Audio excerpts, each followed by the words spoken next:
Ma'am मेरी ना सबसे बड़ी एक प्रॉब्लम थी कि मैं मोटिवेशन तो आ जाती थी मेरे में, बट वो कभी टिकी नहीं। हम्म। 2 दिन ज्यादा से ज्यादा। तो ये मेरे like it's been more than 8 years I am looking for something जो मेरी लाइफ बदल दे। Like I told you before कि मैं कुछ ढूंढ रही हूँ और मुझे फाइनली वो चीज मिली है, because I finally understood the law of vibration, it is so important.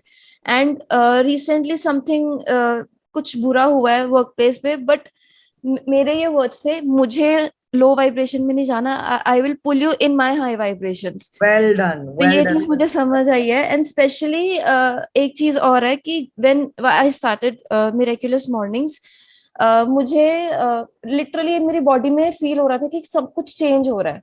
I don't know what, कि जैसे कोई वेदर बदल रहा है या क्या। देन आई अंडरस्टूड कि वाइब्रेशंस चेंज हो रही है, वो शायद क्वांटम शिफ्टिंग हो रही है।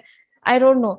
पर जो वो जब, मर्जी नाम दे आप उसको, मैंने क्या यस, बोला है, if something bad happens it is time for high high vibrations. Vibration. And how I early do we accept shift our vibrations? Like this. Yes. I accepted, like फिर मैंने बोला कि हाँ मिरेकल्स आ रहे हैं लाइफ में, आई एक्सेप्टेड। तो that feeling वो स्टेबल हो गई, फिर मैं समझ गई that I am jumping into high vibrations, और Yes. मुझे उसको बस एक्सेप्ट करना है। और मेंटेनेंस बहुत जरूरी है, so you are maintaining it also, that's the ma'am ये इस कारण मेंटेन हो रही है, मॉर्निंग सेशन के कारण। Well done. अदर मतलब ये मेरे लिए बहुत जरूरी है, even I miss that on Saturday Sunday. पर मुझे आइडिया मिल गया मैम से कि मैं रिकॉर्डिंग्स देख लूं, मेरे माइंड में नहीं आया। रिकॉर्डिंग्स देख लो, हाँ। तो thank you Prachi ma'am. Thank you so much ma'am, thank you so much seriously.